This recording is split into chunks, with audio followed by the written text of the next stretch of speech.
Assalamualaikum warahmatullahi wabarakatuh. Berjumpa lagi dengan saya Yogi Nur Fauzi di channel Gineta SN. Pada kesempatan kali ini saya akan membahas latihan soal SKB Bahasa Indonesia Guru SD untuk kompetensi pedagogik. Ya, saya ingatkan jadi ada dua kompetensi, yaitu kompetensi pedagogik dan kompetensi profesional.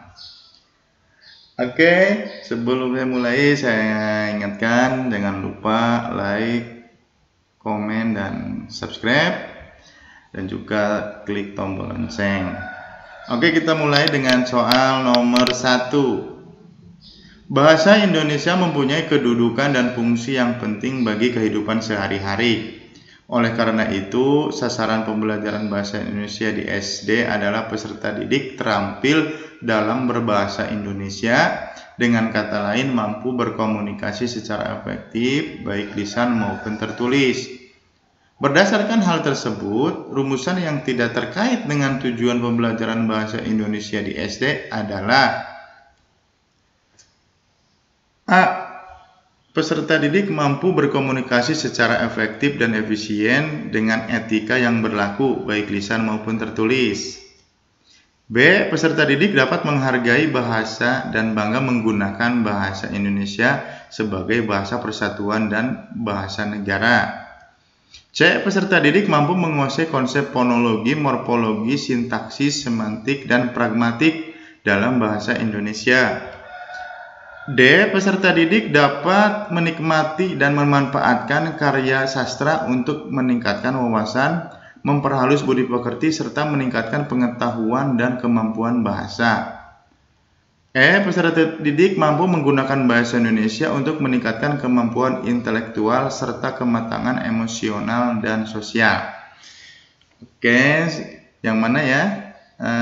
Kita kalau melihat dari kata kunci atau kunci berkomunikasi, ya, mampu berkomunikasi, ya, terus tidak terkait, ya.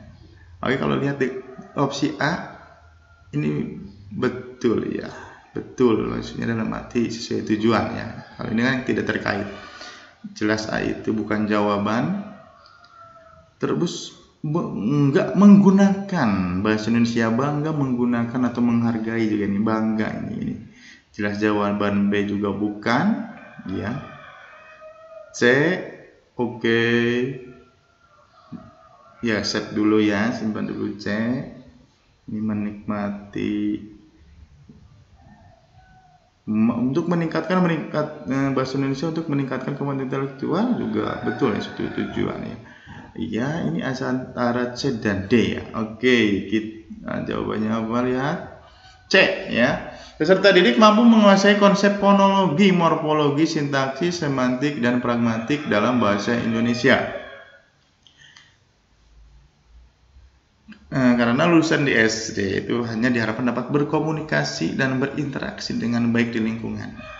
Jadi untuk konsep, ya, untuk teori kebahasaan belum dapat diberikan, ya, untuk peserta didik usia SD. Oke, lanjut. Nomor 2. Bahasa mempunyai peranan penting dalam perkembangan intelektual, sosial, dan emosional. Bahasa Indonesia merupakan bahasa pengantar pendidikan di semua jenis jenjang pendidikan. Di bawah ini peran penting pembelajaran bahasa Indonesia di SD kecuali: A. Sebagai sarana berpikir untuk menumbuh kembangkan cara berpikir logis, sistematis, dan kritis. B. Sebagai sarana mempercepat penguasaan ilmu pengetahuan dan teknologi. C. Dapat membantu peserta didik dalam mengemukakan gagasan dan berpartisipasi di tingkat internasional. D. Bekal kemampuan berbahasa Indonesia yang baik dapat digunakan untuk mempelajari berbagai macam mata pelajaran. E. Sarana untuk mengenal dirinya dan budaya lingkungannya. Oke, kata kuncinya pengantar semua jenis pendidikan, ya, pengantar, ya. Kalau kita lihat opsi, ya, A seperti ini, B, ya, D, ya ini kalau dilihat kalau opsi D, bekal pengumuman bahasa Indonesia yang baik dapat digunakan untuk memberi berbagai macam pelajaran. Betul, ya ini udah di sini udah nih, ya di semua jenis jenjang pendidikan. Ini kan kecuali ya, kita yang tanya kecuali ya. Ya antara B, C, dan E juga ya. Oke, kita lihat opsi jawabannya.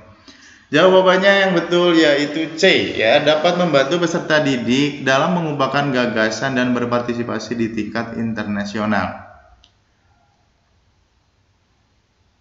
Penjelasannya, pembelajaran bahasa Indonesia di SD membekali peserta didik dalam berkomunikasi, baik lisan maupun tertulis di lingkungan sekitarnya. Namun ya, belum dapat digunakan untuk tingkat internasional karena bahasa Indonesia belum menjadi bahasa internasional. Oke, lanjut. 3. Bacalah KD kompetensi dasar bahasa Indonesia berikut. Ya. Menyajikan hasil identifikasi pokok pikiran berdasarkan teks tulis dan lisan, secara lisan, tulis, dan visual. Indikator pembelajaran yang cocok untuk KD di atas adalah A. Menunjukkan sikap percaya diri dalam menyajikan pokok pikiran dalam teks tertulis. B. Menyebutkan ciri-ciri pokok pikiran berdasarkan teks organ gerak hewan secara tertulis. Mengidentifikasi pokok pikiran berdasarkan teks organ hewan secara tulis. D. Memahami pokok pikiran berdasarkan teks organ gerak hewan secara tulis. E. Mempresentasikan hasil identifikasi pokok pikiran berdasarkan teks organ gerak hewan secara lisan. Oke. Di sini ada kata kunci menyajikan, ya.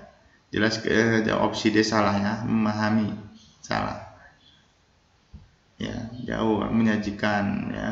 Kalau mengidentifikasi juga ya, ini sudah jelas opsi D dan C salah. Antara menunjukkan, menyebutkan, dan mempresentasikan itu kata kunci. Terus kata kuncinya lagi ada teks tulis, ada teks tulis, secara tulis, dan sini secara lisan ya, di sana tulis. Oke, jawaban yang betul E. Mempresentasikan hasil identifikasi pokok pikiran berdasarkan teks organ gerak hewan secara lisan. Ya. Di sini jadi indikator pembelajaran merupakan bagian dari kompetensi dasar yang harus diperhatikan dalam menyusun indikator pembelajaran sebagai berikut. 1. Harus relevan dengan kemampuan dan materi yang terkandung dalam KD. 2. Menggunakan kata kerja operasional yang spesifik, dapat diukur dan dapat tercapai. Nah, pada soal kali ini, KD bahasa Indonesia yang disajikan mengandung kata kerja menyajikan, yang menunjukkan bahwa KD tersebut merupakan KD turunan dari kompetensi inti aspek keterampilan atau KI 4. Oleh karena itu, indikator yang muncul harus mengandung kata kerja yang menunjukkan ranah kompetensi keterampilan. Oke, lanjut. 4. Bu Neta sedang membacakan cerita untuk peserta didik di kelas. Memberikan contoh membaca lancar, membacakan cerita untuk anak. Ada kalanya Bu Neta membaca sebuah kalimat. Peserta didik melanjutkan kalimat berikutnya. Media yang digunakannya adalah buku bacaan dengan ukuran besar yang dapat terakses dengan baik oleh semua peserta didik di kelas. Strategi pembelajaran membaca yang diterapkan Bu Neta adalah strategi A. Membaca bersama, B. Membaca bergema, C. Membaca core, D. Membaca terbimbing, E. Membaca mandiri. Oke, di sini ada kalimat kunci atau kata kunci membaca sebuah kalimat. Peserta didik melanjutkan kalimat berikutnya. Oke. Membaca bersama kemungkinan iya ya, bergema kayaknya tidak ya. Membaca core juga ya. Membaca terbimbing mungkin iya. Membaca mandiri, kalau membaca mandiri kan membaca sendiri-sendiri ya. Misal guru itu berikan tugas silahkan membaca, jadi hanya memantau. Kalau ini kan gurunya atau bonekanya membaca juga di sini. Kemungkinan antara A atau D. Oke, jawaban yang tepat yaitu A, membaca bersama. Oke. Ini penjelasan masing opsi ya. Jadi ketika Anda nanti ditanyakan yang lain, misal membaca bergema, membaca core, terbimbing, membaca mandiri, jadi ini ya penjelasannya. Oke, lanjut. 5. Pembelajaran yang melibatkan peserta didik melakukan kegiatan memilih bentuk tulisan, menyusun draft tulisan, memperbaiki tulisan, menyunting tulisan, dan berbagi tulisan merupakan tahapan pembelajaran bahasa dengan pendekatan A. Keterampilan proses, B. Konstruktivisme, C. Komunikatif, D. Writing proses, E. Whole language. Oke, jawaban yang paling tepat D ya, writing process. Ini penjelasan masing-masing ya. Jadi ketika ditanya pendekatan keterampilan proses, jadi pendekatan konstruktivisme dan pendekatan komunikatif. Ya, ketika ditanya yang lainnya, terus ini pendekatan writing process, terus pendekatan whole language. Ini seperti ini ya. Nanti ketika ditanya yang lain harus paham ya. Oke. Nomor 6. Lengkapilah langkah-langkah kegiatan pembelajaran di bawah ini ya. Yang pertama, peserta didik membaca dalam hati teks prosedur cara membuat anyaman. Kedua, peserta didik dan guru bertanya jawab tentang isi teks prosedur terkait alat bahan dan langkah-langkah membuat anyaman. 3. Peserta didik membuat anyaman dengan panduan LKPD.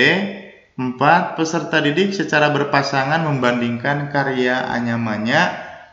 5. Kelima, guru mengambil teks prosedur yang telah dibagikan. Oke, langkah-langkah yang tepat untuk melengkapi kegiatan pembelajaran di atas adalah bla bla bla bla. A. Peserta didik menentukan langkah-langkah kunci dan menuangkannya dalam grafik organizer. B. Peserta didik menuliskan kembali langkah-langkah membuat anyaman dengan kalimat sendiri secara runtut. C. Guru memberikan tindak lanjut berupa tugas kelompok untuk membuat anyaman dengan pola yang berbeda, dilengkapi dengan langkah-langkah pembuatannya secara runtut. D. Guru meminta peserta didik memberikan pendapat mengenai anyaman. E. Peserta didik menyajikan hasil anyaman disertai dengan penjelasan secara lisan tentang langkah-langkah pembuatannya. Oke, jawaban yang paling tepat yang mana? Jawabannya E. Peserta didik menyajikan hasil anyaman disertai dengan penjelasan secara lisan tentang langkah-langkah pembuatannya.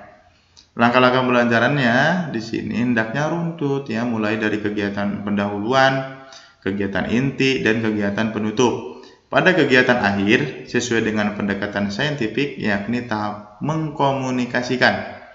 Peserta didik mempresentasikan hasil kerjanya. Oke. Kita lanjut. Nomor 7. Dalam menyelenggarakan pembelajaran bahasa yang berwawasan whole language, maka pembelajaran bahasa Indonesia harus mempunyai keterpaduan antara A. Pembelajaran kebahasaan, pemahaman dan penggunaan. B. Isi pembelajaran dengan pengetahuan dan pengalaman peserta didik. C. Perolehan pengalaman belajar peserta didik dengan kenyataan penggunaan bahasa sesuai dengan aktivitas penggunaan bahasa Indonesia dalam kehidupannya. Hal ini sejalan dengan ciri-ciri pendekatan whole language kecuali A. Eklektika, B. Menyeluruh, C. Bermakna, D. Berfungsi, E. Alamiah. Jawaban yang tepat adalah A. Eklektika. Ya, jadi ada ciri-ciri pendekatan whole language ada 4, yaitu menyeluruh, bermakna, berfungsi, dan alamiah. Oke, lanjut. 8. Bu Rita telah merancang sebuah instrumen penilaian yang akan digunakannya di kelas saat proses pembelajaran. Bu Rita telah memperhatikan hal-hal yang harus ada pada rubrik, yaitu A. Kejelasan kriteria, tingkatan skor, ketepatan deskripsi. B. Kriteria ketuntasan minimal, pedoman penggunaan, gradasi skor. C. Kejelasan kriteria, gradasi skor, kriteria ketuntasan minimal. D. Ketepatan deskripsi, pedoman penggunaan, kunci jawaban. E. Pedoman perhitungan skor, kunci jawaban, ketepatan deskripsi. Oke, kata kuncinya rubrik ya, pada rubrik.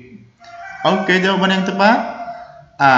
Kejelasan kriteria, tingkatan skor, ketepatan deskripsi. Nah, ini komponen yang sebuah rubrik penilaian yang ada, yang satu kejelasan kriteria, oke, gradasi, ketepatan deskripsi, pedoman penggunaan, ya, atau gradasi di tingkatan skor di sini.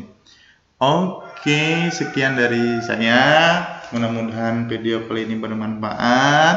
Ya, jangan lupa klik tombol subscribe dan lonceng untuk mengikuti video-video saya selanjutnya. Oke, terima kasih. Assalamualaikum warahmatullahi wabarakatuh.